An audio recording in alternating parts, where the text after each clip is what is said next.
国際交流員ワクワク動画。乾杯。乾杯。はい、お疲れ様です。お疲れ様です。1年間お疲れ様でした。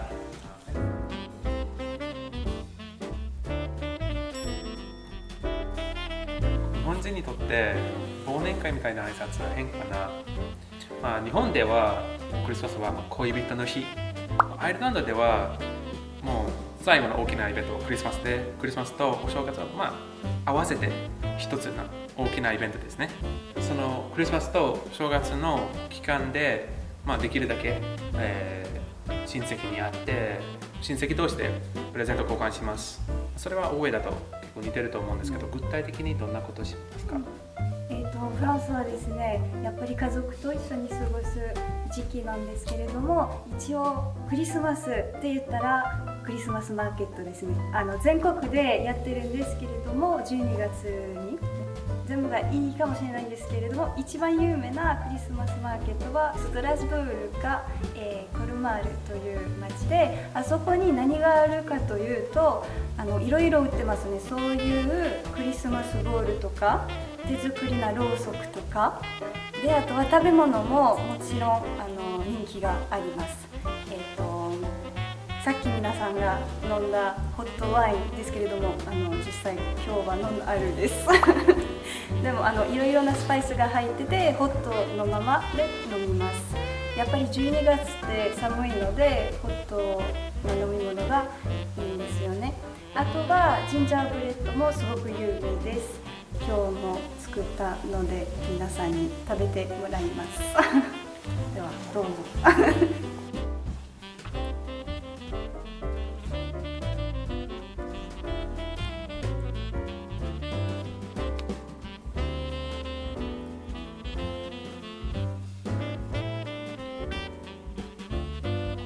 小麦粉と蜂蜜の量は同じ。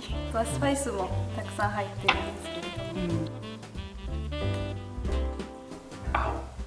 これすごく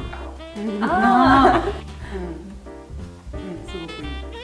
もちろんクリスマスはキリスト教の祝日なんですけど、キリスト教徒じゃない人の8割ほとんど同じように過ごします。主な違いはキリスト教の人が教会での特別なミサに行きますけど、それ以外はみんながほとんど同じように家を飾ったりプレゼントを交換したり、近所を回ってピンポンして合唱する人たちも結構いますけど欧米に入らないインドと中国から聞きたいんですけど。そうですね、インドのクリスマスって言えば、場所によって変わるけど、先ほどのフランスみたいにマーケット市場が結構盛り上がってきますね。特にケララ州はキリスト教の人が多いからそうなんですけれども、あとはですね、ルークさんが人の家にピンポンして合唱するって言ってたんですけども、ケララ州も同じ。教会の人が回ってきて、子供たちがキャロルを歌って、たまに飛んだり跳ねたりちょっと美を見せて、サンタさんから飴をもらうこととかあって、子供たちだけだったらその子供たちに逆に私たちからお金をあげるとかっていうのもありました。フランスにもやってほしいクリスマスは中国の伝統的な祝日ではないですけど、最近は結構海外の影響で祝い始めました。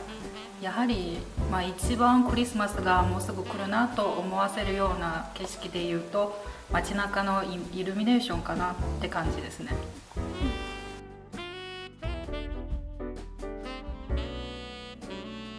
ではではプレゼントを交換しましょうか。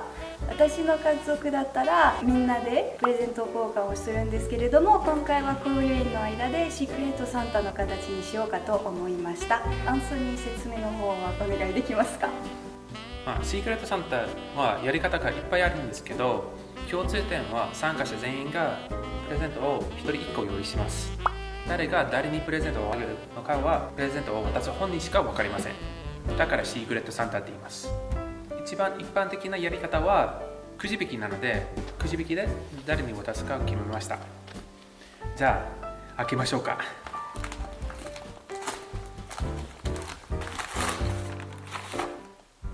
おお、美味しいコーヒー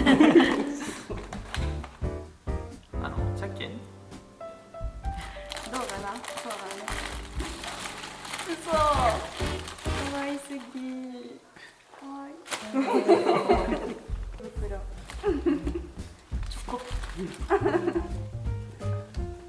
開いたらなんかカードみたいになってる。あーわすごいでしょペルーと、ドミニカ共和国のおしゃれなチョコ。タイトルから面白そうな小説。夏と花火と私の死体。かわいい。冬にふさわしい。今日はこれからこうやって座ります。これは美味しそうな白茶。おお渋い。わ好き。超すごい。私が一番好きな黒ですごい渋い選択をいただきました。ありがとうございます。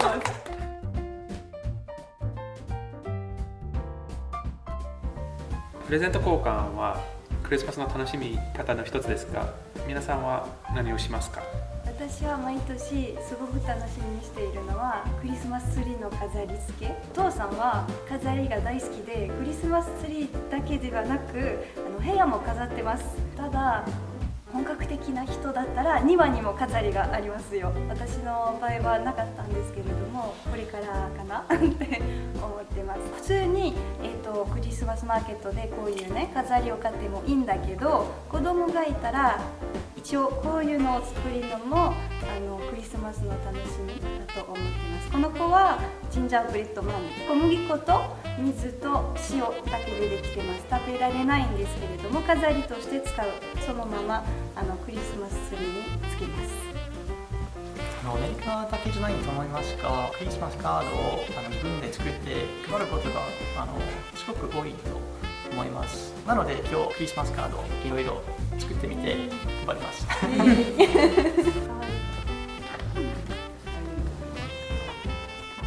インドの場合もそのカードを作るっていうのが一般的で、特に学校宿題でクリスマスカードを作ってくださいとか、大体冬休みになりますので、その休み中に作るグリーティングカード作りのコンペっていうのもありました。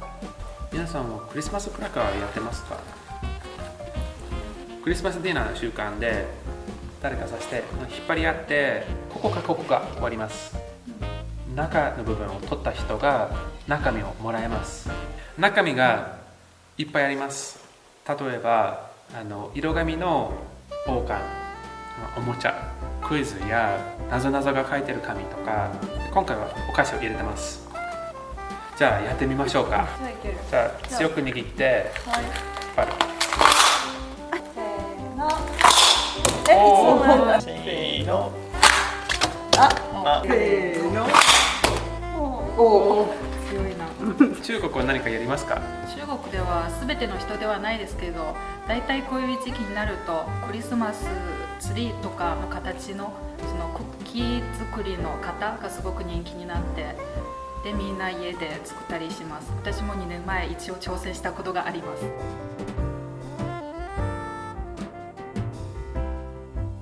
クリスマスといえばこれは絶対食べる。フランスはブッシュ・ド・ノエルですよね。本当にフランス語で言うとブッシュ・ド・ノエル、クリスマスの丸太。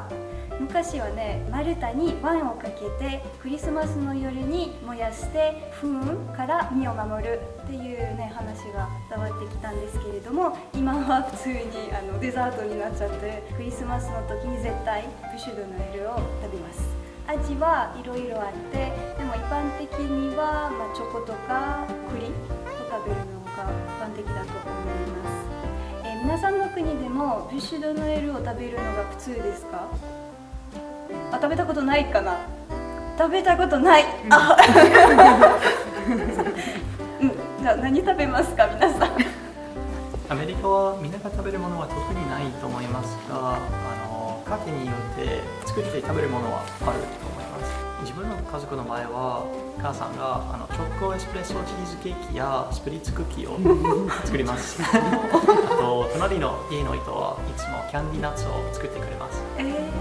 ご飯は決まりがあって、七面鳥、ターキーとローストハムのディナーでデザートがいっぱいです。一番一般的なのはドライフルーツケーキかトライフルデザート。トライフルデザートは多分日本であんまり知名度がないかと思います。皆さんもそうかもしれないんですけど、すごく簡単で美味しいなデザートです。フルーツかスポンジケーキが入ってるゼリーの上にカスタードの上に生クリームで最後にカラーチョコスプレーかけます。すごく簡単ですけどすごく美味しくて毎年の楽しみです。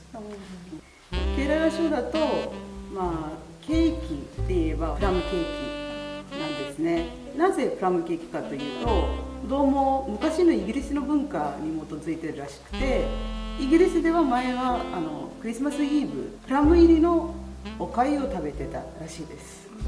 でそれが年代を経てプラムケーキになり変わったらしくて、本当は今でいうプラムじゃなくてカラントっていうプラムじゃないものが入っててプラムケーキだったらしいんですけど、それが定番で最近流行ってるのは人参のケーキ。あと料理としてはキリスト教の人はいろんな料理を作るし、豚肉料理とか魚料理とか家族によって変わってくると思いますけど、そんなのが多いです。皆さんがびっくりするかもしれませんが、中国ではクリスマスの絶対食べるものといったらリンゴですね。なぜかっていうと中国語の語呂合わせがあるんですよ。クリスマスイブのこと、平安夜とリンゴの中国語は蘋果の最初の字は同じなので、それですごく平安とか幸福とか幸せという意味を込めて皆さんが若い人の中で送り合うんです。はい。こういう送り合う。しかも色もすごく赤いので、それはクリスマスの雰囲気にも合うかなって中国の人は思っています。はい。みかんじゃなくてリンゴだ。はい、じゃあいきますね。いつも国際交流員ワクワク動画を見ていただきありがとうございます。来年も面白いコンテンツを投稿していきますので、ぜひご覧ください。ちょっと休憩して来年の1月20日に戻ってくる予定です。皆さん、Merry Christmas and Happy New Year! Joyeux Noël et bonne année! 祝大家圣诞节快乐，新年快乐。Merry Christmas और नववर्ष की हार्दिक शुभकामनाएं। Nakakangayef, pagkasafalin po iwas ko. Yoyo to siyo. Yoyo to siyo.